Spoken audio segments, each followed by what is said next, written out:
वाहिगुरू जी का खालसा वाहिगुरू जी की फतेह। TV84 ਦੇ ਸਾਰੇ ਦਰਸ਼ਕ ਤੇ ਸਰੋਤੇ ਜਿਹੜੇ ਇਸ ਵਕਤ ਸਾਡੇ ਨਾਲ ਨਾਰਥ ਅਮਰੀਕਾ ਦੇ ਵਿੱਚੋਂ ਜੁੜੇ ਹੋਏ ਆ ਜਾਂ ਫਿਰ ਸੋਸ਼ਲ ਮੀਡੀਆ ਦੇ ਰਾਹੀਂ ਦੁਨੀਆ ਭਰ ਦੇ ਵਿੱਚ ਸਾਨੂੰ ਦੇਖ ਰਹੇ ਆ, ਉਹਨਾਂ ਸਾਰਿਆਂ ਦਾ ਮੈਂ ਅਮਰਵੀਰ ਸਿੰਘ ਅੱਜ TV84 ਦੇ ਇਸ ਗੁਫ਼ਤਗੂ ਪ੍ਰੋਗਰਾਮ ਦੇ ਵਿੱਚ ਤਹਿ ਦਿਲੋਂ ਸਵਾਗਤ ਕਰਦਾ।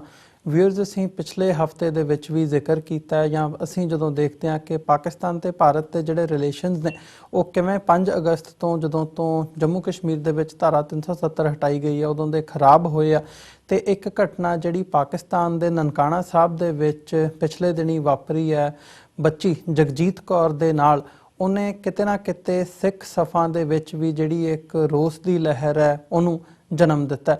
ਸੋ ਅਸੀਂ ਇਹਦੇ ਬਿਹਾਈਂਡ ਦੇਖਣ ਦੀ ਜਾਂ ਜਾਣਨ ਦੀ ਕੋਸ਼ਿਸ਼ ਕੀਤੀ ਹੈ ਕਿ ਜਿਹੜੀ ਇਹ ਘਟਨਾ ਨਨਕਾਣਾ ਸਾਹਿਬ ਦੇ ਵਿੱਚ ਵਾਪਰੀ ਹੈ ਇਹਦੇ ਬਿਹਾਈਂਡ ਕੀ ਹੈ। ਇੱਕ ਵੱਡਾ ਫੈਕਟਰ ਜਿਹੜਾ ਦੇਖਣ ਦੇ ਵਿੱਚ ਆਇਆ ਕਿ ਮੀਡੀਆ ਦੇ ਵਿੱਚ ਇਸ ਗੱਲ ਨੂੰ ਇਸ ਹਿਸਾਬ ਦੇ ਨਾਲ ਪ੍ਰਚਾਰਿਆ ਜਾ ਰਿਹਾ ਹੈ ਕਿ ਕਿਤੇ ਭਾਰਤ ਦੇ ਜਿਹੜੇ ਪਾਕਿਸਤਾਨ ਦੇ ਨਾਲ ਸੰਬੰਧ ਨੇ ਉਹ ਹੋਰ ਵਿਗੜਨ, ਸਿੱਖਾਂ ਦਾ ਜਿਹੜਾ ਪਾਕਿਸਤਾਨ ਦੇ ਨਾਲ ਜਾਂ ਮੁਸਲਮਾਨਾਂ ਦੇ ਨਾਲ ਜੋ ਰਿਸ਼ਤਾ ਹੈ ਉਹਦੇ ਵਿੱਚ ਖਟਾਸ ਪੈਦਾ ਹੋਵੇ। ਇੱਦਾਂ ਦੀਆਂ ਜਿਹੜੀਆਂ ਖਬਰਾਂ ਨੇ ਉਹ ਦੇਖਣ ਨੂੰ ਮਿਲ ਰਹੀਆਂ ਨੇ ਤੇ ਇੱਦਾਂ ਦੀਆਂ ਕਿਆਸਰਾਈਆਂ ਸਿੱਖ ਸਫਾਂ ਦੇ ਵਿੱਚ ਲਾਈਆਂ ਜਾ ਰਹੀਆਂ ਨੇ ਕਿ ਇਹਦੇ ਬਿਹਾਈਂਡ ਕਰਤਾਰਪੁਰ ਕੋਰੀਡੋਰ ਜਿਹੜਾ ਹੈ ਉਹਨੂੰ ਢਾਹ ਲਾਉਣ ਦੀ ਬੜੇ ਵੱਡੇ ਲੈਵਲ ਤੇ ਕੋਸ਼ਿਸ਼ ਕੀਤੀ ਜਾ ਰਹੀ ਹੈ। ਇਹ ਜਿਹੜਾ ਸਾਰਾ ਇਸ਼ੂ ਹੈ ਜਗਜੀਤ ਕੌਰ ਦੇ ਨਾਲ ਜਿਹੜੀ ਘਟਨਾ ਵਾਪਰੀ ਹੈ ਉਹਨੂੰ ਢਾਲ ਬਣਾ ਕੇ ਇੱਕ ਜ਼ਰੀਆ ਬਣਾ ਕੇ ਜਿਹੜਾ ਹੈ ਉਹ ਕੋਸ਼ਿਸ਼ ਕੀਤੀ ਜਾ ਰਹੀ ਹੈ। ਉੱਥੇ ਦੂਜੇ ਪਾਸੇ ਅਸੀਂ ਦੇਖਦੇ ਹਾਂ ਪਾਕਿਸਤਾਨ ਦੇ ਵਿੱਚ ਇੰਟਰਨੈਸ਼ਨਲ ਸਿੱਖ ਕਾਨਫਰੰਸ ਜਿਹੜੀ ਹੈ ਉਹ ਹੋਈ ਹੈ। ਪਾਕਿਸਤਾਨੀ ਪੰਜਾਬ ਦੇ ਜਿਹੜੇ ਗਵਰਨਰ ਨੇ ਉਹਨਾਂ ਦੇ ਗਵਰਨਰ ਹਾਊਸ ਦੇ ਵਿੱਚ ਉੱਥੇ ਜਿਹੜੀ ਡਾਇਸਪੋਰਾ ਸਿੱਖ ਤੇ ਇੱਧਰੋਂ ਭਾਰਤ ਦੇ ਵਿੱਚੋਂ ਜਿਹੜੇ ਸਿੱਖ ਸੰਗਤਾਂ ਨੇ ਉਹ ਪਹੁੰਚੀਆਂ ਨੇ ਤੇ ਉੱਥੇ ਸਿੱਖ ਕਾਨਫਰੰਸ ਹੋਈ ਹੈ ਜਿੱਥੇ ਪਾਕਿਸਤਾਨ ਦੇ ਪ੍ਰਧਾਨ ਮੰਤਰੀ ਇਮਰਾਨ ਖਾਨ ਹੋਰਾਂ ਨੇ ਐਡਰੈਸ ਕਰਦਿਆਂ ਇਹ ਗੱਲ ਆਖੀ ਹੈ ਕਿ ਕਰਤਾਰਪੁਰ ਸਾਹਿਬ ਦਾ ਜਿਹੜਾ ਲਾਂਘਾ ਹੈ ਇਹ ਖੋਲ੍ਹਣਾ ਸਾਡਾ ਫਰਜ਼ ਸੀ, ਇਹਨੂੰ ਅਹਿਸਾਨ ਨਾ ਸਮਝਿਆ ਜਾਵੇ। ਸੋ ਸਿੱਖਾਂ ਦਾ ਖੁੱਲ੍ਹੀਆਂ ਬਾਹਾਂ ਦੇ ਨਾਲ ਜਿੱਥੇ ਸਵਾਗਤ ਕੀਤਾ ਜਾ ਰਿਹਾ ਹੈ ਉੱਥੇ ਕਿਵੇਂ ਦੂਜੇ ਪਾਸੇ ਜਿਹੜੀ ਹੈ ਜਿਹੜਾ ਇਹ ਘਟਨਾ ਨਨਕਾਣਾ ਸਾਹਿਬ ਦੇ ਵਿੱਚ ਵਾਪਰੀ ਹੈ ਇਹਨੂੰ ਕਿਵੇਂ ਇੱਕ ਇਸ਼ੂ ਬਣਾਇਆ ਜਾ ਰਿਹਾ ਹੈ, ਇਹਦੇ ਬਿਹਾਈਂਡ ਅੱਜ ਅਸੀਂ ਜਾਣਨ ਦੀ ਕੋਸ਼ਿਸ਼ ਕਰਾਂਗੇ ਤੇ ਕਰਤਾਰਪੁਰ ਕੋਰੀਡੋਰ ਦੇ ਉੱਤੇ ਇਹਦਾ ਕੀ ਅਸਰ ਪੈ ਰਿਹਾ ਹੈ ਤੇ ਆਉਣ ਵਾਲੇ ਸਮੇਂ ਦੇ ਵਿੱਚ ਇਹ ਗੱਲ ਕਿੱਧਰ ਨੂੰ ਜਾ ਸਕਦੀ ਹੈ। ਇਹ ਸਾਰੀ ਗੱਲਬਾਤ ਦੇ ਲਈ ਵਿਚਾਰ ਚਰਚਾ ਦੇ ਲਈ ਅੱਜ ਸਾਡੇ ਨਾਲ ਦਿੱਲੀ ਤੋਂ ਅਕਾਲੀ ਦਲ ਦਿੱਲੀ ਦੇ ਪ੍ਰਧਾਨ ਸਰਦਾਰ ਪਰਮਜੀਤ ਸਿੰਘ ਸਰਨਾ, ਜਿਹੜੇ ਕਿ ਦਿੱਲੀ ਸਿੱਖ ਗੁਰਦੁਆਰਾ ਮੈਨੇਜਮੈਂਟ ਕਮੇਟੀ ਦੇ ਵੀ ਪ੍ਰਧਾਨ ਰਹਿ ਚੁੱਕੇ ਆ, ਸੇਵਾ ਨਿਭਾ ਚੁੱਕੇ ਆ। ਸੋ ਉਹਨਾਂ ਦੇ ਨਾਲ ਅਸੀਂ ਗੱਲਬਾਤ ਕਰਾਂਗੇ। ਉਹ ਕਰਤਾਰਪੁਰ ਕੋਰੀਡੋਰ ਦੇ ਨਾਲ ਵੀ ਬੜੇ ਲੰਬੇ ਸਮੇਂ ਤੋਂ ਜੁੜੇ ਹੋਏ ਆ। ਪਾਕਿਸਤਾਨ ਦੀਆਂ ਜਿਹੜੀਆਂ ਅਥਾਰਟੀਜ਼ ਨੇ ਉਹਨਾਂ ਦੇ ਨਾਲ ਉਹਨਾਂ ਦਾ ਸੰਬੰਧ ਵੀ ਹੈ, ਆਉਣ ਜਾਣ ਵੀ ਹੁੰਦਾ ਹੈ ਤੇ ਨਾਲ ਹੀ ਜਦੋਂ ਅਸੀਂ ਦੇਖਦੇ ਹਾਂ ਗੁਰੂ ਨਾਨਕ ਸਾਹਿਬ ਦਾ ਜਿਹੜਾ 550ਵਾਂ ਪ੍ਰਕਾਸ਼ ਦਿਹਾੜਾ ਹੈ ਉਸ ਦੇ ਸੰਬੰਧ ਦੇ ਵਿੱਚ ਉਹ ਇੱਕ ਵੱਡਾ ਜਿਹੜਾ ਨਗਰ ਕੀਰਤਨ ਹੈ ਉਹ ਵੀ ਕੱਢਣ ਜਾ ਰਹੇ ਆ ਆਉਣ ਵਾਲੇ ਸਮੇਂ ਦੇ ਵਿੱਚ, ਜਿਹੜਾ ਇੱਧਰੋਂ ਦਿੱਲੀ ਤੋਂ ਪੰਜਾਬ ਦੇ ਵਿੱਚੋਂ ਹੁੰਦਾ ਹੋਇਆ ਅੱਗੇ ਨਨਕਾਣਾ ਆਪਣਾ ਪਾਕਿਸਤਾਨ ਦੇ ਵਿੱਚ ਜਿਹੜਾ ਇਹ ਨਗਰ ਕੀਰਤਨ ਹੈ ਉਹ ਕੱਢਿਆ ਜਾਵੇਗਾ। ਸੋ ਪਰਮਜੀਤ ਸਿੰਘ ਸਰਨਾ ਸਾਡੇ ਨਾਲ ਇਸ ਵਕਤ ਦਿੱਲੀ ਤੋਂ ਫੋਨ ਲਾਈਨ ਤੇ ਬਣੇ ਹੋਏ ਆ। ਆਓ ਉਹਨਾਂ ਨਾਲ ਮਿਲ ਕੇ ਅੱਜ ਦੀ ਇਸ ਵਿਚਾਰ ਚਰਚਾ ਦੀ ਸ਼ੁਰੂਆਤ ਕਰਦੇ ਹਾਂ। ਸਰਨਾ ਸਾਹਿਬ, ਤੁਹਾਡਾ ਸਵਾਗਤ ਹੈ ਜੀ। ਵਾਹਿਗੁਰੂ ਜੀ ਕਾ ਖਾਲਸਾ ਵਾਹਿਗੁਰੂ ਜੀ ਕੀ ਫਤਿਹ। ਸਰਨਾ ਸਾਹਿਬ, ਮੈਂ ਸ਼ੁਰੂਆਤ ਕਰਨੀ ਚਾਹੂੰਗਾ ਜਿਹੜੀ ਇਹ ਘਟਨਾ ਵਾਪਰੀ ਹੈ ਜਗਜੀਤ ਕੌਰ ਦੀ ਨਨਕਾਣਾ ਸਾਹਿਬ ਦੇ ਵਿੱਚ, ਇਹਦੀਆਂ ਡਿਟੇਲਸ ਵੀ ਬਾਹਰ ਆ ਚੁੱਕੀਆਂ ਨੇ। ਮੈਂ ਡਿਟੇਲਸ 'ਚ ਨਹੀਂ ਜਾਣਾ ਚਾਹੁੰਦਾ, ਪਰ ਕਿਵੇਂ ਇਹਨੂੰ ਦੇਖਦੇ ਹੋ? ਕਿਤੇ ਨਾ ਕਿਤੇ ਜਿਹੜਾ ਇੱਕ ਫੈਕਟਰ ਸਾਡੇ ਸਾਹਮਣੇ ਆ ਰਿਹਾ ਹੈ ਕਿ ਇਹਨੂੰ ਇੱਕ ਰੰਗਤ ਦੇ ਕੇ ਪੇਸ਼ ਕੀਤਾ ਜਾ ਰਿਹਾ ਹੈ, ਮੀਡੀਆ ਦੇ ਵਿੱਚ ਬੜੇ ਵੱਡੇ ਲੈਵਲ ਤੇ ਉਛਾਲਿਆ ਜਾ ਰਿਹਾ ਹੈ ਤੇ ਸਿੱਖ ਸਫਾਂ ਦੇ ਵਿੱਚ ਇਹ ਗੱਲ ਕਹੀ ਜਾ ਰਹੀ ਹੈ ਕਿ ਸਿੱਖਾਂ ਦਾ ਮੁਸਲਮਾਨਾਂ ਦੇ ਨਾਲ ਸੰਬੰਧ ਤੇ ਕਰਤਾਰਪੁਰ ਕੋਰੀਡੋਰ ਨੂੰ ਢਾਹ ਲਾਉਣ ਦੇ ਲਈ ਇੱਕ ਵੱਡੇ ਲੈਵਲ ਤੇ ਇਹ ਜਿਹੜਾ ਖੇਡ ਹੈ ਉਹ ਖੇਡੀ ਜਾ ਰਹੀ ਹੈ। ਕਿਵੇਂ ਦੇਖਦੇ ਹੋ ਇਹਨੂੰ ਤੁਸੀਂ? देखो गल है जी कि एक ऐसे मौके पर घटना वापरी है जी कि अत निंदनीय लोग है और अत माड़ी है। और ये घटना गुरु नानक पातशाह के 550वें प्रकाश उत्सव की तैयारी पूरे जोबन पर उस वक्त वापरनी है। बड़ी मनतापी घटना जी, पर यह गल ठीक है कि हिंदुस्तान इंडिया इसमें काफी ਜਿਹੜਾ ਹੈਗਾ ਗੰਭੀਰਤਾ ਨਾਲ ਲਿਆ ਗਿਆ ਔਰ ਮੀਡੀਆ ਦੇ ਵਿੱਚ ਗੱਲ ਕਾਫੀ ਦਿਖਾਈ ਗਈ ਹੈ। ਤੇ ਇਹਦੇ ਕਾਰਨ ਤਾਂ ਮੈਂ ਨਹੀਂ ਸਮਝ ਆਉਂਦੇ ਤੇ ਕੀ ਕਾਰਨ, ਪਰ ਇਹ ਜ਼ਰੂਰ ਹੋ ਸਕਦਾ ਕਿ ਜੇ ਦੋਵਾਂ ਮੁਲਕਾਂ ਦੇ ਹਾਲਾਤ ਆ ਗਏ ਜੀ, ਉਹਨਾਂ ਹਾਲਾਤ ਦੇ ਵਿੱਚ ਮੈਂ ਗੱਲ ਕਹਿ ਸਕਦਾ ਹਾਂ ਕਿ ਉਹ ਇਹ ਚਾਹੁੰਦੇ ਨੇ ਕਿ ਕੁਝ ਨਾ ਕੁਝ ਆਪਸ ਚ ਖਟਾਸ ਪਵੇ ਤੇ ਸਿੱਖ ਬਹੁਤ ਗਿਣਤੀ ਦੇ ਵਿੱਚ ਇਸ ਗੁਰਪੁਰਬ ਦੀ ਸੈਲੀਬ੍ਰੇਸ਼ਨ ਦੇ ਲਈ ਆਪਣੀਆਂ ਜਿਹੜੀਆਂ ਉਹਨਾਂ ਦੇ ਲਈ ਨਨਕਾਣਾ ਸਾਹਿਬ ਜਾਂ ਪਾਕਿਸਤਾਨ ਦੇ ਵਿੱਚ ਨਾ ਜਾਣ। ਇਹ ਗੱਲ ਮੈਨੂੰ ਵੇਖਣ ਦੀ ਜਿਹੜਾ ਅਸੀਂ ਨਗਰ ਕੀਰਤਨ ਜਾ ਰਿਹਾ, ਇਹ ਗੱਲ ਮੈਨੂੰ ਵੇਖਣ ਚ ਮਿਲੀ ਹੈ ਤੇ ਕੀ ਮੈਂ ਤੁਹਾਡੇ ਨਾਲ ਸਾਂਝੀ ਕਰ ਰਿਹਾ ਜੀ। ਪਰ ਇਹ ਗੱਲ ਮੈਂ ਕਹਿ ਸਕਦਾ ਹਾਂ ਕਿ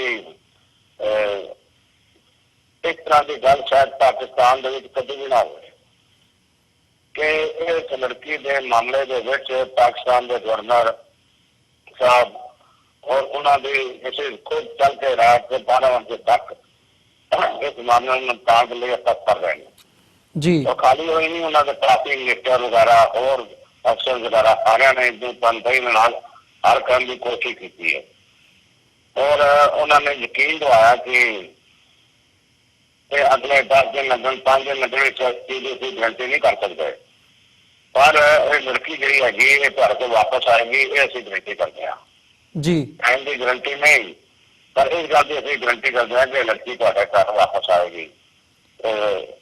जिसके लिए मैं समझा कि उन्होंने जड़िया ये कोशिश हैं किसी होर वक्त देखो कभी भी नहीं मिलिया। मैं समझा वा कि समੁੱਚੀ कौम के हृदय बड़े आघात पहुंचा दुखी हुए हैं, पर उत्थे जो कर रहे हैं उहदे नाल थोड़ा जिहा सानूं भारत से मिलेगा, जिहदे लई मैं गवर्नर साहब ते होर सारे अधिकारी जिन्हां दे नाम सामने नहीं आए उन्होंने सारे ने अच्छी धन्यवादी हाँ और उम्मीद है कि मसला अगले 5-7 दिन कितने पहले साल हो सकता, अज हो सकता, कल हो सकता, परसों हो सकता है। उन्होंने डिटरमिंड है कि हर हालत में मसला असं हल करना, लड़की जी है वापस कर जानी चाहिए जी। कोई शक वाली गल नहीं। बाकी जिस इंडिया की गल है, इंडिया में भी हम लोगों इस गल की जी समझ आई है। कल एक सोशल मीडिया से बाइट जी थी बड़ी पॉपुलर हुई है, जिस जिन्होंने काफी गल ठीक की, सब ये भी कहा भाई घटना बड़ी माड़ी है, पर इस घटना पिछे असी गुरु नानक साहब के 550 प्रकाश उत्सव के मौके से सानू नाम की है बहुत सोच समझ करना चाहिए। इधर जितने भी प्रोग्राम हो उन्होंने किसी गल नहीं पाना चाहिए जी।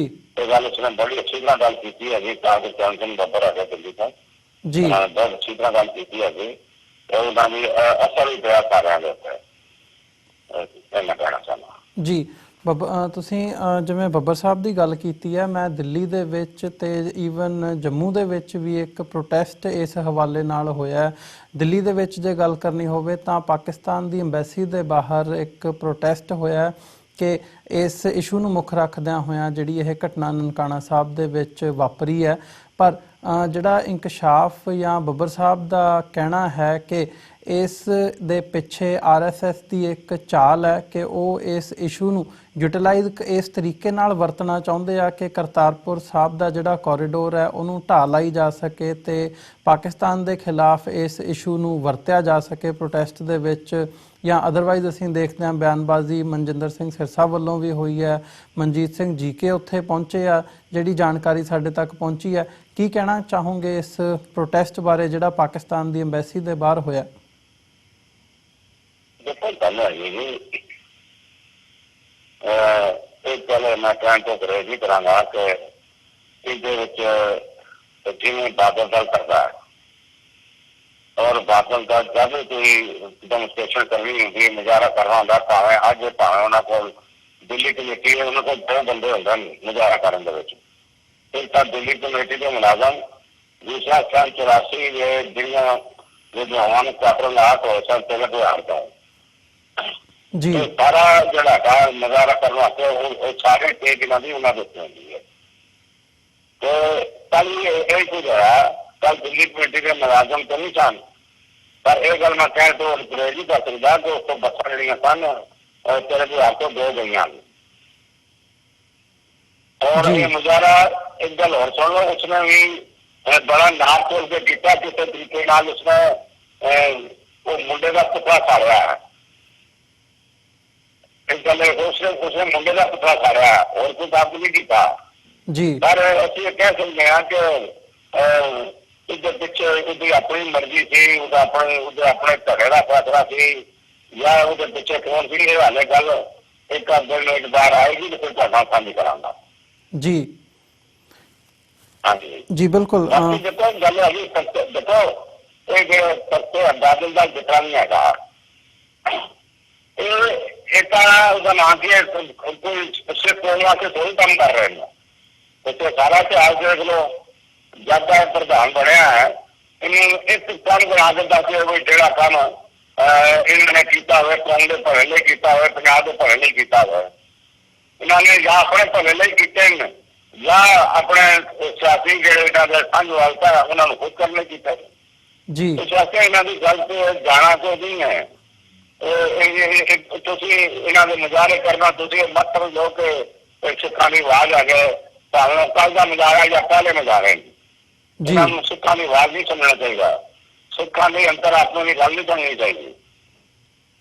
ਨਹੀਂ ਇਹਦੇ ਵਿੱਚ ਜਿਹੜੀ ਕਰਤਾਰਪੁਰ ਕੋਰੀਡੋਰ ਦਾ ਇਸ਼ੂ ਹੈ ਉਹਨੂੰ ਤਾਂ ਕਿਤੇ ਨਾ ਕਿਤੇ ਢਾਹ ਲੱਗਦੀ ਹੈ ਨਾ, ਜਦੋਂ ਇਹ ਖਬਰਾਂ ਜਾਂਦੀਆਂ ਨੇ ਮੀਡੀਆ ਦੇ ਵਿੱਚ ਜਾਂਦੀਆਂ ਨੇ, ਪ੍ਰਮੋਟ ਹੁੰਦੀਆਂ ਨੇ ਜਾਂ ਉਧਰ ਪਾਕਿਸਤਾਨੀ ਸਾਈਡ ਵੱਲ ਜਾਂਦੀਆਂ ਨੇ ਜਿੱਥੇ ਪਾਕਿਸਤਾਨ ਇਸ ਵਕਤ ਵੈਲਕਮ ਕਰਦਾ ਨਜ਼ਰ ਆ ਰਿਹਾ ਹੈ, ਉੱਥੇ ਇਹ ਜਿਹੜੇ ਪ੍ਰੋਟੈਸਟ ਨੇ ਉਹ ਪਾਕਿਸਤਾਨ ਦੇ ਖਿਲਾਫ ਹੁੰਦੇ ਨੇ ਤੇ ਇਹਦੇ ਵਿੱਚ ਕਰਤਾਰਪੁਰ ਕੋਰੀਡੋਰ ਦਾ ਜਿਹੜਾ ਇਸ਼ੂ ਹੈ ਜਾਂ ਕਰਤਾਰਪੁਰ ਕੋਰੀਡੋਰ ਹੈ ਉਹਦੇ ਤੇ ਇੱਕ ਬੜਾ ਵੱਡਾ ਸਵਾਲੀਆ ਨਿਸ਼ਾਨ ਲੱਗਦਾ ਹੈ।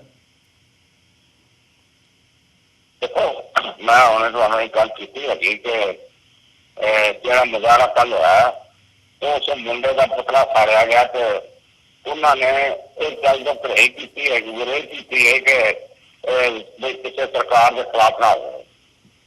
चलो उन्हें बहुती डिटेल तो मेरे को नहीं, मैं नहीं चाह, पर मैंने उम्मीद थी कि क्या किसी मिनिस्टर के पुतले साड़ने या कुछ करेंगे, पर वो मैनू वो गल नहीं नजर आई जी। तो इसको मैं समझावा कि उसने मुजाहरा किया तो है, उसके पीछे की मंतव्य नहीं मैं कह सकता, पर उसने एक्सट्रीम से जाने की कोशिश नहीं की थी। जिस पर सरसा वगैरह में है देखो इन्हों का कोई कंट्रीब्यूशन पॉइंट पर भी आ गई, एक इन्होंने गल्लां करके अगे आए जी। इन्होंने जो कुछ इन्होंने किया है दिल्ली कमेटी के अगर अगले 5 साल सरकार रहनी है, सरकार बड़ी मजबूत है और अगर सरकार नहीं चलेंगे तो किसी वक्त कद भी सरकार जो कुछ इन्हों के खिलाफ अदालत चल रहा है, जो कुछ नाम की अगो होर मुकदमे पैने एक साल नहीं लै सकेंगे। इस वास्ते जी गल करते है ना, अपने जाति मुफाद पिछे और जाति मुफाद अपने जो कुछ इन्होंने किया बचाने वास्ते और अगों किसी सियासी सीढ़ी पे होर चढ़ने वास्ते ये करते थे, इन्होंने होकर लेना देना नहीं होता जिन्होंने तकलीफ है। बाकी जिस तक किसी कॉरिडोर की गल की हैगी तो गल मैं कह सकता वहां कि यह कॉरिडोर होना किसी कास्ट से नहीं रुक सकता, किसी कास्ट से नहीं रुक सकता। गुरु नानक साहब की बख्शिश नाल जो कॉरिडोर है और जो पाकिस्तान के प्रधानमंत्री है उन्होंने शुरू कराया और एक उन्होंने अपनी इकानमी की वेरी बेहद शेप होने के बावजूद 1000 करोड़ रुपए इलाके में जो चीज जब मैं देखने गया दर्शन कर गया 2 महीने पहला तो मैं तसव्वुर नहीं कर सकता भी ऐसे बना गए उन्होंने। तो जो कुछ बनाया अगर 50,000 भी बंदा रोज आएगा तो देखने अकोमोडेट और अगले सोच तो इन्होंने पूरा शहर बनाना है, उस शहर को बना के आस पास के लोगों को खोल आएंगे उस पर जो सिख अपनी श्रद्धा रोजगार भेंट करेंगे उन्होंने वास्ते जी। एक गल तो बड़ी पक्की है कि भावे हिंदुस्तान की सरकार है या पाकिस्तान के कई अगे कॉरिडोर बिल्कुल नहीं रुकेगा, कॉरिडोर खुलेगा हफ्ता लेट हो जाए, 10 दिन लेट हो जाए, ये मैं नहीं कह सकता। जी पर मैंने उम्मीद है कि गुरु नानक पातशाह के 550 प्रकाश पुस्तकों के आले दुआले एक कॉरिडोर हर हालत खुलेगा। ये रुक नहीं सकता है। जी इसमें अकाल पुरख को मंजूरी मिली हुई है। इसलिए इतने हिंदुस्तान दुनिया के जो मर्जी हो जाए गल्ला, पर असं यकीन रखना कि सब उत्तों अकाल पुरख की खेड होंगी हैगी। इसमें कोई रोक नहीं सकता, ये खुलेगा खुलेगा। जी इसमें कोई दुनिया की ताकत नहीं रोक सकती। जी ये अपने कबीर गल है। ਸਰਨਾ ਸਾਹਿਬ, ਜੇ ਇਸ ਇਸ਼ੂ ਦੇ ਉੱਤੇ ਅਸੀਂ ਜਿੱਥੇ ਗੱਲ ਕਰ ਰਹੇ ਹਾਂ ਤਾਂ ਪਾਕਿਸਤਾਨੀ ਸਾਈਡ ਦੀ ਗੱਲ ਕਰਨੀ ਹੋਵੇ ਤਾਂ ਜਿਹੜੀ ਸਿੱਖ ਕਾਨਫਰੰਸ ਹੈ ਉੱਥੇ ਪਾਕਿਸਤਾਨ ਦੇ ਵਿੱਚ ਹੋਈ ਹੈ, ਉਸ ਬਾਰੇ ਕੀ ਸਮਝਦੇ ਹੋ? ਜਿਹੜੇ ਉੱਥੇ ਵਿਚਾਰ ਪਾਕਿਸਤਾਨ ਦੇ ਪ੍ਰਧਾਨ ਮੰਤਰੀ ਇਮਰਾਨ ਖਾਨ ਹੋਰਾਂ ਨੇ ਰੱਖੇ ਆ ਜਾਂ ਪਾਕਿਸਤਾਨੀ ਪੰਜਾਬ ਦੇ ਜਿਹੜੇ ਗਵਰਨਰ ਨੇ ਉਹਨਾਂ ਵੱਲੋਂ ਜਿਹੜੇ ਵਿਚਾਰ ਨੇ ਕਰਤਾਰਪੁਰ ਕੋਰੀਡੋਰ ਬਾਰੇ ਜਾਂ ਸਿੱਖ ਧਰਮ ਬਾਰੇ, ਮਜ਼ਹਬ ਬਾਰੇ ਰੱਖੇ ਗਏ ਆ, ਕੀ ਕਹਿਣਾ ਚਾਹੋਗੇ ਉਸ ਬਾਬਤ? ਦੇਖੋ ਗੱਲ ਹੈ ਜੀ ਕਿ ਸਾਡੇ ਇੱਥੇ ਡਿਟੇਲ ਨਹੀਂ ਆਈ, ਤੁਹਾਡੇ ਕੋਲ ਸਾਰੀ ਡਿਟੇਲ ਆ ਗਈ, ਕਿਉਂਕਿ ਜਿਹੜੇ ਸੱਜਣ ਹਿੰਦੁਸਤਾਨ ਤੋਂ ਗਏ ਉਹਨਾਂ ਦੇ ਟੈਲੀਫੋਨ ਜਿਹੜੇ ਹੈਗੇ ਉਹ ਕੰਮ ਨਹੀਂ ਕਰ ਰਹੇ ਜੀ, ਤੇ ਅਸੀਂ ਡਿਟੇਲ ਸਾਨੂੰ ਨਹੀਂ ਮਿਲ ਸਕੀ। ਜਿਨ੍ਹਾਂ ਨੂੰ ਅਸੀਂ ਟੈਲੀਫੋਨ ਕਰਨ ਦੀ ਕੋਸ਼ਿਸ਼ ਕੀਤੀ ਹੈ ਉਹਨਾਂ ਨੇ ਬਸ ਪੁੱਛਿਆ, ਉਹਨਾਂ ਨੇ ਕੀ ਕਿਹਾ ਤੇ ਵੀ ਦੱਸਿਆ ਕੀ ਕਿਹਾ, ਤੇ ਵਧੀਆ ਹੋ ਗਿਆ ਜੀ। ਬਈ ਵਧੀਆ ਤੇ ਹੋ ਗਿਆ, ਹੋਇਆ ਕੀ ਹੈ ਉਹ ਡਿਟੇਲ ਸਾਡੇ ਕੋਲ ਨਹੀਂ ਆਈ। ਮੈਂ ਸੱਜਣ ਸਾਹਿਬ ਨੂੰ ਟੈਲੀਫੋਨ ਕੀਤੀ ਸੀ, ਫਿਰ ਮੈਂ ਦੇ ਜਾਣਾ ਤੁਹਾਨੂੰ ਜੀ। ਪਰ ਮੈਂ ਇਹ ਗੱਲ ਕਹਿ ਸਕਦਾ ਵਾਂ ਕਿ ਇਹ ਕਾਨਫਰੰਸ ਕੋਈ ਪ੍ਰੋਟੋਕੋਲ ਕਾਨਫਰੰਸ ਨਹੀਂ ਸੀ। ਇਹ ਕਾਨਫਰੰਸ ਦਾ ਗੁਰੂ ਨਾਨਕ ਸਾਹਿਬ ਦੇ ਮਨੁੱਖਤਾ ਬਾਰੇ ਕੀ ਦੇਣ ਹੈਗੀ, ਕਿਉਂ ਉਹਨਾਂ ਨੂੰ ਜਗਤ ਗੁਰੂ ਨਾਨਕ ਬਾਬਾ ਨਾਨਕ ਕਿਹਾ ਗਿਆ। ਅੱਜ ਦੁਨੀਆ ਦੇ ਹਰ ਜਗ੍ਹਾ ਤੋਂ ਉਹਨਾਂ ਦੇ ਪ੍ਰਤੀ ਜਿਹੜੀ ਗੱਲ ਹੈ ਉਹ ਆ ਰਹੀ ਹੈਗੀ। ਇਹ ਉਸ ਇਸ਼ੂ ਦੇ ਉੱਤੇ ਹੋਈ ਹੈ ਗੁਰੂ ਨਾਨਕ ਸਾਹਿਬ ਦੀ ਕੀ ਦੇਣ ਹੈ ਦੁਨੀਆ ਨੂੰ, ਮਨੁੱਖਤਾ ਨੂੰ ਕੀ ਦੇਣ ਹੈ, ਆਪਸੀ ਭਾਈਚਾਰੇ ਦੀ ਕੀ ਦੇਣ ਹੈ। ਔਰ ਸਭ ਤੋਂ ਵੱਡੀ ਗੱਲ ਹੈ ਕਿ ਗੁਰੂ ਨਾਨਕ ਸਾਹਿਬ ਨੇ ਜਿਨ੍ਹਾਂ ਦੇ ਵਿਚਾਰ ਗੁਰੂ ਨਾਨਕ ਸਾਹਿਬ ਨਾਲ ਜਾਂ ਮਨੁੱਖਤਾ ਦੇ ਬਾਰੇ ਮਿਲਦੇ ਸਨ, ਉਹਨਾਂ ਨੂੰ ਸਾਰਿਆਂ ਨੂੰ ਆਪਣੇ ਨਾਲ ਬੈਠੇ ਦੀ ਜਗ੍ਹਾ ਦਿੱਤੀ ਹੈ। ਜਿੱਥੇ ਅਸੀਂ ਗੁਰੂ ਨਾਨਕ ਸਾਹਿਬ ਨੂੰ, ਗੁਰੂ ਸਾਹਿਬਾਨ ਨੂੰ ਮੱਥਾ ਟੇਕਦੇ ਹਾਂ, ਉੱਥੇ ਉਹਨਾਂ ਭਗਤਾਂ ਨੂੰ ਟੇਕਦੇ ਹਾਂ, ਭਾਵੇਂ ਭਗਤ ਫਰੀਦ ਜੀ, ਭਾਵੇਂ ਸ਼ੇਖ ਫਰੀਦ ਜੀ, ਭਾਵੇਂ ਭਗਤ ਰਵਿਦਾਸ ਜੀ, ਜਿਤਨੇ ਵੀ ਹਨ ਜੀ, ਉਹਨਾਂ ਸਾਰਿਆਂ ਨੂੰ ਉਹਦਾ ਨਾਂ ਸੀ ਅਸੀਂ ਮੱਥਾ ਟੇਕਦੇ ਹਾਂ। ਇਹ ਕਿਸੇ ਹੋਰ ਧਰਮ ਵਿੱਚ ਗੱਲ ਨਹੀਂ ਦੇਖਣ ਨੂੰ ਮਿਲਦੀ। ਇਸ ਵਾਸਤੇ ਜਿਹੜੀ ਕਾਨਫਰੰਸ ਹੈਗੀ ਮੇਰੇ ਖਿਆਲ ਦੇ ਵਿੱਚ ਉੱਥੇ ਇਹ ਗੱਲਾਂ ਹੋਈਆਂ ਨੇ, ਉੱਥੇ ਕੋਈ ਪੋਲੀਟੀਕਲ ਗੱਲ ਨਹੀਂ ਹੋਈ। ਹਾਂ, ਜਦ ਗੇਮ ਤੇ ਜਿਹੜੇ ਹਾਲਾਤ ਹਨ ਉਹਦੇ ਬਾਰੇ ਪ੍ਰਾਈਮ ਮਿਨਿਸਟਰ ਸਾਹਿਬ ਨੇ ਔਰ ਗਵਰਨਰ ਸਾਹਿਬ ਨੇ ਆਪਣੀਆਂ ਕੋਸ਼ਿਸ਼ਾਂ ਅੱਜ ਦੀਆਂ ਕੀਤੀਆਂ ਹੋਈਆਂ। ਇਹਨਾਂ ਨੂੰ ਤਕਰੀਬਨ 9 ਮਹੀਨੇ 10 ਮਹੀਨੇ ਹੋ ਗਏ। ਔਰ ਇਸ ਵਾਸਤੇ ਉਹਨਾਂ ਦਾ ਇਹ ਕਹਿਣਾ ਕਿ ਕਾਰੀਡੋਰ ਖੋਲ੍ਹਣਾ ਇਹ ਕੋਈ ਛੋਟੀ ਗੱਲ ਨਹੀਂ ਹੋਈ ਜੀ। ਇਹ ਉਹਨਾਂ ਦੇ ਹਿੱਸਿਆਂ ਦੇ ਵਿੱਚ ਗੁਰੂ ਨਾਨਕ ਸਾਹਿਬ ਪ੍ਰਤੀ ਸਤਿਕਾਰ ਔਰ ਸਿੱਖਾਂ ਪ੍ਰਤੀ ਜੋ ਮਨ ਦੇ ਵਿੱਚ ਆਦਰ ਸੀ, ਸਤਿਕਾਰ ਸੀ, ਇਹ ਉਹਨਾਂ ਕਰਕੇ ਖੋਲ੍ਹਿਆ ਗਿਆ। ਇਸ ਵਾਸਤੇ ਔਰ ਹਿੰਦੁਸਤਾਨ ਨੇ ਵੀ ਉਸ ਵਕਤ ਬਰਾਬਰ ਆਪਣੀ ਹਿੱਸੇਦਾਰੀ ਪਾਈ ਹੈ। ਔਰ ਮੈਂ ਸਮਝਦਾ ਕਿ ਅਗਲੇ ਨਵੰਬਰ ਦੀ ਜਿਹੜੀ ਡੇਟ ਹੈਗੀ ਉਹਦੇ 2-4 ਦਿਨ ਲੇਟ ਹੋਇਆ ਹੋਇਆ ਹੈ। और उसके अलावा ये लेटरिन वगैरह खुलेगा जी। इसमें कोई फोन नहीं करते सरकार को ये ना खुला है जी। और सब तो गल रहमत और बच्चे गुरु नानक साहब भी है, इसलिए ये देश को अड़चन कहना भी पाएगा। कोई मनुष्य जो है इसे अड़चन नहीं पा सकता। ਸਰਨਾ ਸਾਹਿਬ, ਜਿਹੜਾ ਨਗਰ ਕੀਰਤਨ ਤੁਸੀਂ ਕੱਢ ਰਹੇ ਹੋ, ਲੈ ਕੇ ਜਾਣਾ ਉਧਰ ਪਾਕਿਸਤਾਨੀ ਸਾਈਡ ਤੱਕ, ਤੁਸੀਂ ਨਗਰ ਕੀਰਤਨ ਦੀ ਜਿਹੜੀ ਹੈਗੀ ਹੈ ਪ੍ਰੋਗਰਾਮ ਉਲੀਕਿਆ ਹੋਇਆ, ਉਸ ਬਾਬਤ ਜਿਹੜੀ ਇਹ ਸਿਚੁਏਸ਼ਨ ਇਸ ਵਕਤ ਬਣੀ ਹੋਈ ਹੈ, ਕਿਵੇਂ ਦੇਖਦੇ ਹੋ ਇਹਨੂੰ? ਜਿਹੜਾ ਡੈਲੀਗੇਸ਼ਨ ਪੰਜਾਬ ਦੀ ਕੈਬਨਿਟ ਦੇ ਮੰਤਰੀਆਂ ਦਾ ਜਾਣਾ ਸੀ ਉਧਰ ਪਾਕਿਸਤਾਨ ਦੇ ਵਿੱਚ, ਪਿਛਲੇ ਹਫ਼ਤੇ ਉਹਨਾਂ ਨੂੰ ਨਹੀਂ ਜਾਣ ਦਿੱਤਾ ਗਿਆ ਉਧਰ ਜਿਹੜੀ ਮੀਟਿੰਗ ਸੀ, ਤੇ ਤੁਹਾਨੂੰ ਜਿਹੜੇ ਹਾਲਾਤ ਨੇ ਭਾਰਤ ਪਾਕਿਸਤਾਨ ਸੰਬੰਧਾਂ ਦੇ ਉਹ ਸਾਜ਼ਗਾਰ ਨਜ਼ਰ ਆਉਂਦੇ ਨੇ ਇਸ ਵਕਤ ਕਿ ਜਿਹੜਾ ਇਹ ਨਗਰ ਕੀਰਤਨ ਜਾਂ ਅਦਰਵਾਈਜ਼ ਸਾਰੀ ਸੈਲੀਬ੍ਰੇਸ਼ਨਸ ਇਹਦੇ ਤੇ ਅਸਰ ਨਹੀਂ ਪਵੇਗਾ ਕੋਈ? ਦੇਖੋ ਗੱਲ ਹੈ ਜੀ, ਤੁਹਾਡਾ ਫੈਸਲਾ ਠੀਕ ਹੈ, ਪਰ ਇੱਕ ਗੱਲ ਬੜੀ ਪੱਕੀ ਹੈ ਕਿ ਕਾਰੀਡੋਰ ਖੋਲ੍ਹਣ ਦੇ ਲਈ ਕੀ ਹੋਣਾ ਚਾਹੀਦਾ। ਉਹ ਹਿੰਦੁਸਤਾਨ ਦੀ ਸਰਕਾਰ ਤੇ ਪਾਕਿਸਤਾਨ ਸਰਕਾਰ ਦੀ ਇਹ ਜਿਹੇ ਹਾਲਾਤ ਹਨ ਦੇ ਬਾਵਜੂਦ ਮੀਟਿੰਗ ਹੋਈ ਹੈ। ਇਸ ਮੀਟਿੰਗ ਵਿੱਚ ਕੀ ਗੱਲਾਂ ਆਈਆਂ ਦੱਸ ਨਹੀਂ ਆਇਆ, ਪਰ ਅਸੀਂ ਇਹ ਸਮਝਦੇ ਹਾਂ ਕਿ ਇੱਕ ਗੁਰੂ ਨਾਨਕ ਪਾਤਸ਼ਾਹ ਨੂੰ ਇਸ ਮਹਾਨ ਮੌਕੇ ਦੇ ਉੱਤੇ ਆਪਣਾ ਕੀਦਾ ਭੇਟ ਕਰਨ ਲਈ ਨਨਕਾਣਾ ਸਾਹਿਬ ਵੀ ਸੰਗਤਾਂ ਜਾਣਗੀਆਂ, ਨਗਰ ਕੀਰਤਨ ਵੀ ਨਿਕਲੇਗਾ। ਨਗਰ ਕੀਰਤਨ ਦੇ ਵਿੱਚ ਕੋਈ ਜੋ ਕੋਈ ਕਰਾਂਗੇ ਕੋਈ ਅੜਚਣ ਨਹੀਂ ਆਏਗੀ। ਇਹ ਜਿਹੜਾ ਥੋੜਾ ਫਰਕ ਹੈ ਜ਼ਰੂਰ ਪਿਆ ਕਿ ਹਾਲਾਤ ਹੋਣ ਨਾਲ ਜਿਹੜਾ ਲੋਕਾਂ 'ਚ ਨਨਕਾਣਾ ਸਾਹਿਬ ਜਾਣ ਦਾ ਉਤਸ਼ਾਹ ਸੀ ਜੀ ਉਧਰ ਵੀ ਪਹਿਲੀ ਪੈਸੇ ਦੀ ਕਮੀ ਜ਼ਰੂਰ ਆਈ ਹੈ। ਪਤਾ ਨਹੀਂ ਹਾਲਾਤ ਕੀ ਹੈ ਕੀ ਨਹੀਂ, ਕੋਈ ਐਸਾ ਨਾ 5-7 ਦਿਨਾਂ ਕੋਈ ਵੀ ਠੀਕ ਹੋ ਜਾਣਾ ਹੈ। ਪਰ ਇਹ ਨਗਰ ਕੀਰਤਨ ਜਿਹੜਾ ਹੈ ਇਹਨੂੰ ਕੋਈ ਪੋਲੀਟੀਕਲ ਨਹੀਂ ਹੈਗਾ ਪ੍ਰੋਫੈਸ਼ਨ, ਇਹ ਧਾਰਮਿਕ ਪ੍ਰੋਫੈਸ਼ਨ ਹੈ ਜੀ। ਇਸ ਨੂੰ ਰੋਕਣ ਲਈ ਆਪਣੇ ਵੱਲੋਂ ਤਾਂ ਕੋਸ਼ਿਸ਼ ਕੀਤੀ ਗਈ, ਅੜਚਣਾਂ ਪਾਈਆਂ ਨਹੀਂ ਹਨ, ਪਰ ਮੈਂ ਸਮਝਦਾ ਕਿ ਸਰਕਾਰ ਵੱਲੋਂ ਕੋਈ ਅੜਚਣ ਪਾਉਣ ਵਾਲੀ ਗੱਲ ਬਿਲਕੁਲ ਨਹੀਂ ਹੈਗੀ। ਔਰ ਖਾਸ ਤੌਰ ਤੇ ਇਸ ਨਗਰ ਕੀਰਤਨ ਦੇ ਲਈ ਅਸੀਂ ਸਹਿਯੋਗ ਜਦ ਮੰਗਿਆ ਸੀ ਹਰਿਆਣਾ ਸਰਕਾਰ ਦਾ, ਤਾਂ ਉਹਨਾਂ ਦੇ ਮੁੱਖ ਮੰਤਰੀ ਨੇ ਬਹੁਤ ਅੱਛੇ ਔਰ ਖੁੱਲੇ ਦਿਲ ਨਾਲ ਕਿਹਾ ਸੀ ਕਿ ਅਸੀਂ ਇਹਦੇ ਲਈ ਜੋ ਵੀ ਤੁਹਾਨੂੰ ਹੋਏਗਾ ਅਸੀਂ ਹਰ ਤਰ੍ਹਾਂ ਨਾਲ ਸਹਿਯੋਗ ਦੇਵਾਂਗੇ ਔਰ ਨਗਰ ਕੀਰਤਨ ਦਾ ਸਵਾਗਤ ਕਰਾਂਗੇ। ਸੋ ਇਹ ਜਿਹੜੀ ਗੱਲ ਸੀ ਇਹ ਦੱਸੀ ਹੈ ਕਿ ਪੋਲੀਟੀਕਲ ਮਸਲਾ ਜਿਹੜਾ ਮਰਜ਼ੀ ਹੋਵੇ, ਪਰ ਧਾਰਮਿਕ ਮਸਲੇ ਦੇ ਧਾਰਮਿਕ ਨਗਰ ਕੀਰਤਨ ਦੇ ਜਿਹਨੂੰ ਕੋਈ ਅੜਚਣ ਪਾਉਣ ਵਾਲੀ ਗੱਲ ਬਿਲਕੁਲ ਨਹੀਂ ਹੋਣ ਲੱਗੀ। ਮੈਨੂੰ ਤਾਂ ਇੱਕ ਪਾਸੇ ਦਾ ਸੋਹਾ ਹਿੱਸਾ ਵੀ ਨਜ਼ਰ ਨਹੀਂ ਆਉਂਦਾ, ਬਿਲਕੁਲ ਜੀ। ਨਹੀਂ ਆਉਂਦਾ। ਸਰਨਾ ਸਾਹਿਬ, ਜਿੱਥੇ ਦੁਨੀਆ ਭਰ ਦੇ ਵਿੱਚ ਇਸ ਵਕਤ ਜਿਹੜੇ ਜਸ਼ਨ ਨੇ 550ਵੇਂ ਪ੍ਰਕਾਸ਼ ਦਿਹਾੜੇ ਦੇ ਉਹ ਮਨਾਏ ਜਾ ਰਹੇ ਆ, ਉੱਥੇ ਜਿਹੜਾ ਗੁਰਦੁਆਰਾ ਗਿਆਨ ਗੋਦੜੀ ਦਾ ਇਸ਼ੂ ਹੈ ਉਹ ਇਸ ਸਾਰੇ ਪਾਰਟ ਦੇ ਵਿੱਚ ਕਿਤੇ ਨਾ ਕਿਤੇ ਨਜ਼ਰਅੰਦਾਜ਼ ਹੁੰਦਾ ਨਜ਼ਰ ਆ ਰਿਹਾ ਹੈ। ਤੁਹਾਡਾ ਵੀ ਕੋਈ ਬਿਆਨ ਇਸ ਉੱਤੇ ਪਿਛਲੇ ਸਮੇਂ ਦੇ ਵਿੱਚ ਨਹੀਂ ਦੇਖਣ ਨੂੰ ਮਿਲਿਆ। ਕੀ ਸਮਝਦੇ ਹੋ, ਜਿੱਥੇ ਜਸ਼ਨ ਮਨਾਏ ਜਾ ਰਹੇ ਨੇ ਉੱਥੇ ਫੋਕਸ ਕੌਮ ਦਾ ਗੁਰਦੁਆਰਾ ਗਿਆਨ ਗੋਦੜੀ ਵੱਲ ਨਹੀਂ ਹੋਣਾ ਚਾਹੀਦਾ, ਜਿਹੜਾ ਇਤਿਹਾਸਕ ਗੁਰਦੁਆਰਾ ਗੁਰੂ ਨਾਨਕ ਸਾਹਿਬ ਦਾ 1984 ਦੇ ਵਿੱਚ ਮਲੀਆ ਮੇਟ ਕਰ ਦਿੱਤਾ ਗਿਆ ਸੀ ਤੇ ਅੱਜ ਉੱਥੇ ਸਿੱਖਾਂ ਨੂੰ ਜਾਣ ਤੱਕ ਦੀ ਇਜਾਜ਼ਤ ਨਹੀਂ ਦਿੱਤੀ ਜਾਂਦੀ?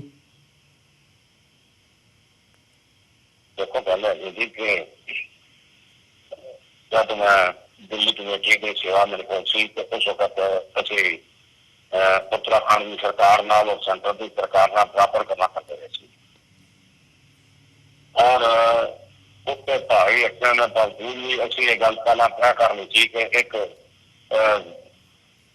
12 ਫੁੱਟ ਸਕੇਅਰ ਦਾ ਇੱਕ ਨਿਸ਼ਾਨਦੇਹੀ ਲਾਤੀ ਜਾਵੇ, ਉਹ ਤੇ ਨਿਸ਼ਾਨ ਤਾਂ ਲਾਤਾ ਜਾਵੇ ਜੀ। ਤੇ ਗੁਰਦੁਆਰੇ ਦੀ ਜਿਹੜੀ ਜਗ੍ਹਾ ਹੈਗੀ, ਜਿਹੜਾ ਕਹਿੰਦੇ ਸਨ ਉਹ ਬਾਹਰ ਜਗ੍ਹਾ ਦੇ ਰਹੇ ਸਨ 2 ਏਕੜ ਦੇ ਕਰੀਬ, ਉੱਥੇ ਤੁਸੀਂ ਗੁਰਦੁਆਰਾ ਬਣਾ ਲਓ। ਇਸ ਮਾਮਲੇ ਦੇ ਵਿੱਚ ਅਸੀਂ ਬਹੁਤ ਜ਼ਿਆਦਾ ਅੱਗੇ ਲੰਘ ਚੁੱਕੇ ਸਾਂ ਤੇ ਫਿਰ ਉਸ ਤੋਂ ਬਾਅਦ ਕੀ ਹੋਇਆ ਵੀ ਸਰਕਾਰ ਵੀ ਚਲੇ ਗਈ, ਅਸੀਂ ਵੀ ਚਲੇ ਗਏ।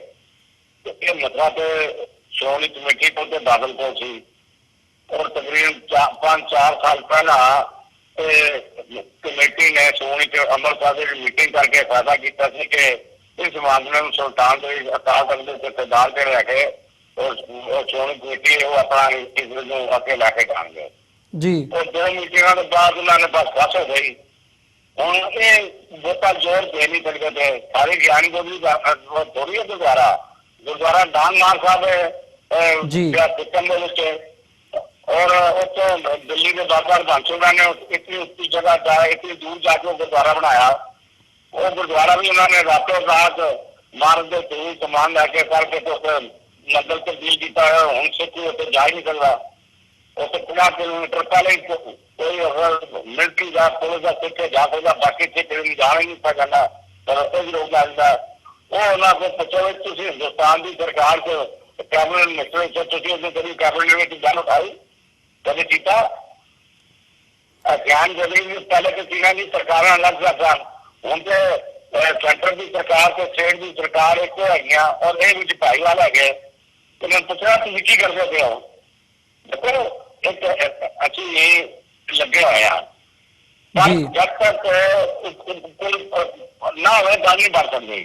हूँ बब्बर लगा है दिल्ली के उस नहीं चढ़िया और की आधार पहुंचने नहीं देंगे जान की मनाही नहीं है। पर जब पता लगे भाई बब्बर आ रहा है आंखा बंदे डाव नहीं आने देंगे इस वास्ते चाहिए ना। इसे निजाम तब तक ठीक ही नहीं होगा जब तक सिख होने को बादल नहीं रहता। नहीं मेरा बादल का ढोल नहीं पै जाता तब तक सिखा के मसले नहीं हल होने। ਨਹੀਂ ਭਾਵੇਂ ਕੋਈ ਹੈਗੇ, ਗੱਲ ਭਾਵੇਂ ਤੁਹਾਡੀ ਗੁਰਦੁਆਰੇ ਆਂਦੇ, ਭਾਵੇਂ ਕੁਝ ਜੋ ਮਰਜ਼ੀ ਹੋਣ। ਗੱਲ ਤੁਹਾਡੀ ਕੀ ਹੈ? ਪੋਲੀਟੀਕਲੀ ਈਡੀਅਮ ਦੇ ਵਿੱਚ ਇੱਕ ਪਾਸੇ ਤੁਹਾਡੀ ਗੱਲ ਜਾਇਜ਼ ਹੈ, ਪਰ ਮੇਰਾ ਜਿਹੜਾ ਸਵਾਲ ਸੀ ਵੀ ਜਿੱਥੇ ਕੌਮ ਦਾ ਇਸ ਵਕਤ ਫੋਕਸ ਨਗਰ ਕੀਰਤਨਾਂ ਦੇ ਉੱਤੇ ਜਾਂ ਅਦਰਵਾਈਜ਼ ਹੈ, ਤੁਸੀਂ ਦਿੱਲੀ 'ਚ ਬੈਠ ਕੇ ਨਗਰ ਕੀਰਤਨ ਕੱਢ ਰਹੇ ਹੋ, ਜਿਹੜਾ ਕੌਮ ਦਾ ਜਾਂ ਸੰਗਤ ਦਾ ਫੋਕਸ ਹੈ ਉਹ ਸ਼ਿਫਟ ਹੋਣਾ ਚਾਹੀਦਾ ਹੈ ਕਿ ਗੁਰਦੁਆਰਾ ਗਿਆਨ ਗੋਦੜੀ ਵੱਲ ਕੌਮ ਦਾ ਫੋਕਸ ਹੋਵੇ ਤੇ ਤੁਸੀਂ ਉਹਦੇ ਵਿੱਚ ਇੱਕ ਰੋਲ ਅਦਾ ਕਰ ਸਕਦੇ ਹੋ। ਦਿੱਲੀ ਦੇ ਵਿੱਚ ਬੈਠ ਕੇ ਜਿੱਥੇ ਨਗਰ ਕੀਰਤਨ ਕੱਢੇ ਜਾ ਰਹੇ ਨੇ ਜਾਂ ਤੁਸੀਂ ਕੱਢਣਾ, ਉੱਥੇ ਨਾਲ ਜਿਹੜੀ ਗੱਲ ਹੈ ਉਹ ਗੁਰਦੁਆਰਾ ਗਿਆਨ ਗੋਦੜੀ ਦੀ ਜਾਂ ਗੁਰਦੁਆਰਾ ਡੌਂਗਮਾਰ ਦੀ ਵੀ ਹੋਣੀ ਚਾਹੀਦੀ ਹੈ, ਉਧਰ ਨੂੰ ਵੀ ਧਿਆਨ ਕੇਂਦਰਿਤ ਕਰਨਾ ਚਾਹੀਦਾ। देखो गल है जी कि असि प्राइम मिनिस्टर होम मिनिस्टर दोवां को टाइम मिलेगा। हाँ जी जी जब टाइम मिलेगा तो मैं सवाल तो आंदा वा कि असि हर हालत में दोनों गल्लां दी गल करांगे, पर जिस तरह तुहाडा ख्याल है कि असि नगर कीर्तन वास्ते या होर गल्लां ते अपनी कोशिश कर रहे हैं, वो सानूं इत्थे करना चाहिए। ਹੁਣ ਲੋਕ ਨਾ ਇਸ ਮੌਕੇ ਦੇ ਉੱਤੇ ਅਸੀਂ ਗਿਆਨ ਗੋਦੜੀ ਦੀ ਗੱਲ ਕਰੀਏ ਤੇ ਬਾਕੀ ਸਮਾਗਮ ਸਾਰੇ ਭੁੱਲ ਜਾਈਏ। ਇਹ ਸਾਡੇ ਕੋਲ ਮੌਕਾ ਹੈਗਾ ਗੁਰੂ ਨਾਨਕ ਪਾਤਸ਼ਾਹ ਦੇ 550 ਪ੍ਰਕਾਸ਼ ਉਤਸਵ ਦੇ ਕੋਲ ਦੀ ਪਲੇਰੀ ਨੂੰ, ਨੌਜਵਾਨਾਂ ਨੂੰ ਗੁਰੂ ਦੇ ਲੜ ਲਾਈਏ, ਬਾਣੀ ਨਾਲ ਜੋੜੀਏ, ਬਾਣੇ ਨਾਲ ਜੋੜੀਏ। ਮਸਲਾ ਬੜਾ ਗੰਭੀਰ ਹੈ ਕਿਉਂਕਿ ਇਹ ਇਤਿਹਾਸ ਖਤਮ ਕਰਨਾ ਚਾਹੁੰਦੇ हैं। ਆਉਣ ਵਾਲੇ ਸਮੇਂ 'ਚ ਜਿਹਨੂੰ ਕਹਾਂਗੇ ਦੱਸੋ ਜੀ ਇਤਿਹਾਸ ਤੇ ਆਏ ਨਹੀਂ ਜੀ, ਅੱਜ ਤੇ ਇੱਕ ਨਿਸ਼ਾਨ ਮਿਟਾਇਆ ਗੁਰਦੁਆਰੇ ਦਾ। ਕੱਲ ਇਹਨਾਂ ਨੇ ਇਤਿਹਾਸ ਬਦਲ ਦੇਣਾ ਹੈ ਜੀ, ਇਹ ਗੱਲ ਹੀ ਦੋਰੀ ਜਿੱਥੇ ਆਏ ਨਹੀਂ ਗੁਰੂ ਨਾਨਕ ਸਾਹਿਬ, ਕਿਉਂਕਿ ਜਿਹੜੇ ਗੁਰੂ ਨਾਨਕ ਸਾਹਿਬ ਨੇ ਵਾਰਤਾਲਾਪ ਕੀਤਾ ਨਾਲ ਪੰਡਤਾਂ ਦੇ ਨਾਲ, ਉਹ ਉਹਨਾਂ ਨੂੰ ਦੁਬਾਰਾ ਨਹੀਂ ਖਾਂਦਾ। ਇਸ ਲਈ ਇਹ ਇੱਕ ਬੜੀ ਦੂਰ ਅੰਦੇਸ਼ ਨੀਤੀ ਤੇ ਹੋਈ ਹੈ ਜਿਹਦੇ ਤਹਿਤ ਕੰਮ ਹੋ ਰਿਹਾ। ਹੁਣ 16 ਤੇ 34 ਸਾਲ ਹੋ ਗਏ ਇਸ ਗੱਲ ਨੂੰ ਇਹਨਾਂ ਨੂੰ ਮਿਟਾਉਣ। ਤੁਸੀਂ ਕਹਿੰਦੇ ਮੈਂ ਤੇ ਆਪਣੇ ਹੱਥੀਂ ਇੱਕ ਵਾਰ ਨਹੀਂ 3 ਵਾਰ ਦਰਸ਼ਨ ਕੀਤੇ ਨੂੰ ਸਤਾਨ ਜੀ।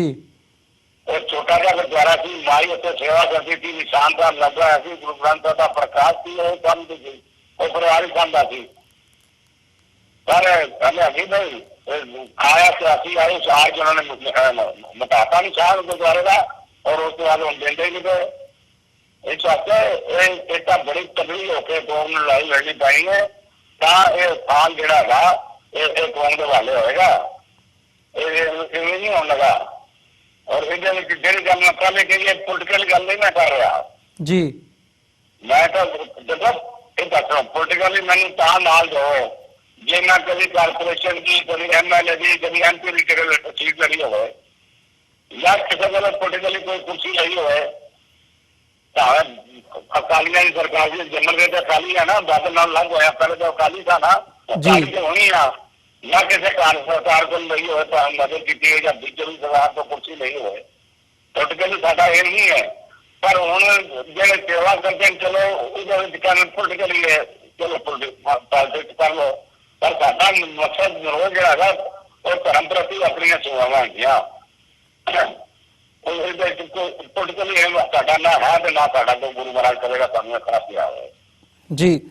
ਸਰਨਾ ਸਾਹਿਬ ਤੁਹਾਡਾ ਚਿੰਤਾ ਦੀ ਗੱਲ ਜ਼ਰੂਰ ਹੈਗੀ, ਪਰ ਹੁਣ ਇਸ ਮੌਕੇ ਤੇ ਇਹਦੀ ਆਈਟੀਸ਼ਨ ਕਰੀਏ ਗੁਰੂ ਨਾਨਕ ਸਾਹਿਬ ਦੇ ਪ੍ਰਕਾਸ਼ ਪੁਰਬ ਮਨਾਈਏ, ਮੈਂ ਇਹ ਗੱਲ ਕਰਨਾ ਜੀ। ਸੋ ਸਰਨਾ ਸਾਹਿਬ ਤੁਹਾਡਾ ਬਹੁਤ ਧੰਨਵਾਦ, ਤੁਸੀਂ ਆਪਣਾ ਸਮਾਂ ਕੱਢਿਆ ਤੇ ਸਾਡੇ ਨਾਲ ਵਿਚਾਰਾਂ ਦੀ ਸਾਂਝ ਪਾਈ ਹੈ। ਅੱਜ ਦੇ ਸ਼ੋਅ ਦੇ ਵਿੱਚ ਇੱਥੇ ਹੀ ਇਜਾਜ਼ਤ ਚਾਹਾਂਗੇ ਜੀ। ਫਤਿਹ ਦੀ ਸਾਂਝ ਪਾਈਏ। ਵਾਹਿਗੁਰੂ ਜੀ ਕਾ ਖਾਲਸਾ, ਵਾਹਿਗੁਰੂ ਜੀ ਕੀ ਫਤਿਹ। ਵਿਊਅਰਸ, ਉਮੀਦ ਕਰਦੇ ਹਾਂ ਅੱਜ ਦੀ ਸਾਡੀ ਇਹ ਗੱਲਬਾਤ ਪਰਮਜੀਤ ਸਿੰਘ ਸਰਨਾ, ਜਿਹੜੇ ਕਿ ਦਿੱਲੀ ਅਕਾਲੀ ਦਲ ਦੇ ਪ੍ਰਧਾਨ ਨੇ ਤੇ ਦਿੱਲੀ ਸਿੱਖ ਗੁਰਦੁਆਰਾ ਮੈਨੇਜਮੈਂਟ ਕਮੇਟੀ ਦੇ ਸਾਬਕਾ ਪ੍ਰਧਾਨ ਹੈਗੇ ਆ, ਸੋ ਇਹਨਾਂ ਦੇ ਨਾਲ ਇਹ ਵਿਚਾਰ ਚਰਚਾ ਗੱਲਬਾਤ ਤੁਹਾਨੂੰ ਜ਼ਰੂਰ ਪਸੰਦ ਆਈ ਹੋਵੇਗੀ। ਤੁਸੀਂ ਆਪਣੀ ਫੀਡਬੈਕ ਵੀ ਸਾਨੂੰ ਭੇਜ ਸਕਦੇ ਹੋ। ਸੋ ਅੱਜ ਦੇ ਸ਼ੋਅ ਦੇ ਵਿੱਚ ਇੱਥੇ ਹੀ ਇਜਾਜ਼ਤ ਚਾਹਾਂਗੇ। ਦੁਬਾਰਾ ਫਿਰ ਕੱਲ ਨੂੰ ਤੁਹਾਡੇ ਨਾਲ ਮੁਲਾਕਾਤ ਹੋਵੇਗੀ। ਤਦ ਤੱਕ ਲਈ ਇਜਾਜ਼ਤ ਦਿਓ ਜੀ। ਵਾਹਿਗੁਰੂ ਜੀ ਕਾ ਖਾਲਸਾ, ਵਾਹਿਗੁਰੂ ਜੀ ਕੀ ਫਤਿਹ।